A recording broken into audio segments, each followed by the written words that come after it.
name is Bruce Isaacs. I'm Associate Professor in Film Studies and currently Chair of Film Studies. And I've just completed a podcast series on the way Hollywood and its classic films can turn elections and can show us the way that the political structure works within America, but also within Hollywood itself. And I've always been fascinated by the way in which Hollywood informs what happens politically, but also then represents what happens politically. And that was precisely the goal of working with the US Study Center.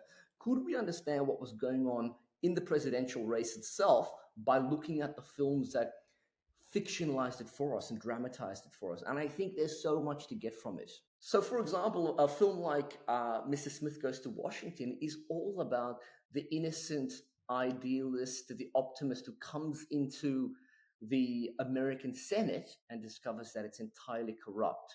So by no stretch to suggest that is the place of, for example, Trump.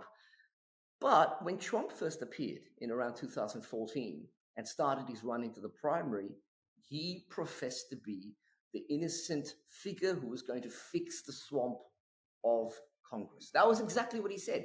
A film like Primary Colors fictionalizes and then re-dramatizes that whole moment of Clinton. Was the guy an immoral figure who just happened to care about the people? The Lewinsky scandal took place literally months after the release of Primary Colors. And so the intersection here of the movies and politics itself is so close and so consistent through the history of Hollywood that it's almost impossible to believe how closely they mirror each other. In terms of conspiracy theories, we cover films like All the President's Men, Blowout, The Manchurian Candidate.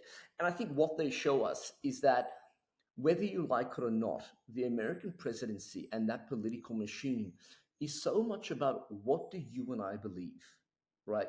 And how do I know what I should believe? America currently, in my opinion, is a hotbed of conspiracy theory.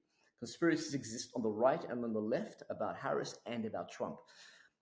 How could any of those things make sense to me without going back to some of the formative moments in Hollywood that, in my opinion, coded it? So, yeah, we've got Watergate and Nixon, but if you ask most people, what do they know about Watergate? They know All the President's Men. So that's what I do. I interrogate the films to understand how this operates in the political process. And those films are, in a sense, resonant, but getting a second life because of the entertainment value, the spectacle of the current political process.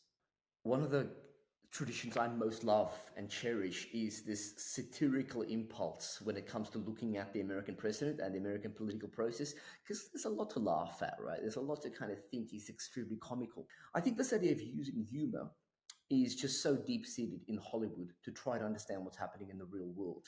And I would say that humor gives us a way to make light of the situation. A TV show like Veep, right, which I absolutely adore, with Julia Louis-Dreyfus.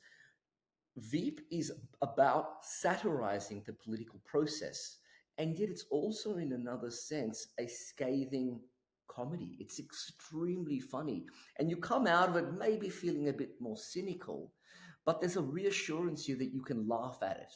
And I think what that gives us is a way to laugh at the process rather than simply feel we are somehow trapped or powerless. I can laugh at the fact that how absurd is all of this? And maybe there's a politics in that as well. We deliberately ended our series on Alex Garland's film Civil War, which is an A24 film, because it's a very political film. It's politically minded, but it's also the kind of film that pulls no punches. It has something to say, and it's quite confronting. Civil War is ostensibly about projecting a future in which a president becomes a despot of some kind, an authoritarian figure. And so you have an American Civil War, and it follows a group of journalists who want to cover the storming of the White House.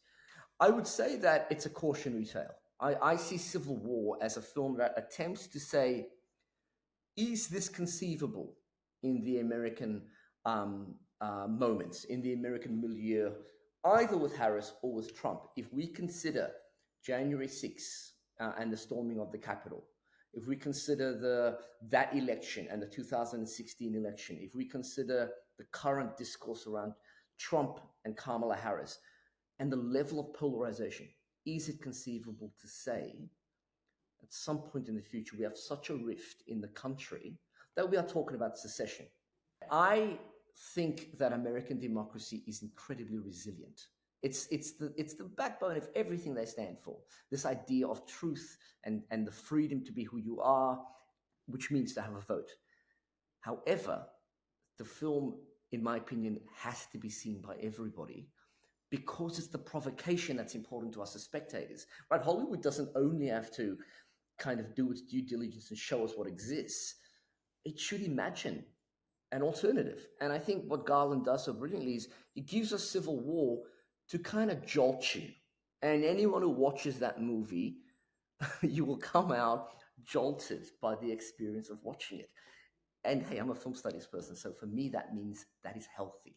That's healthy for us. For cinema to jolt us out of a comfort zone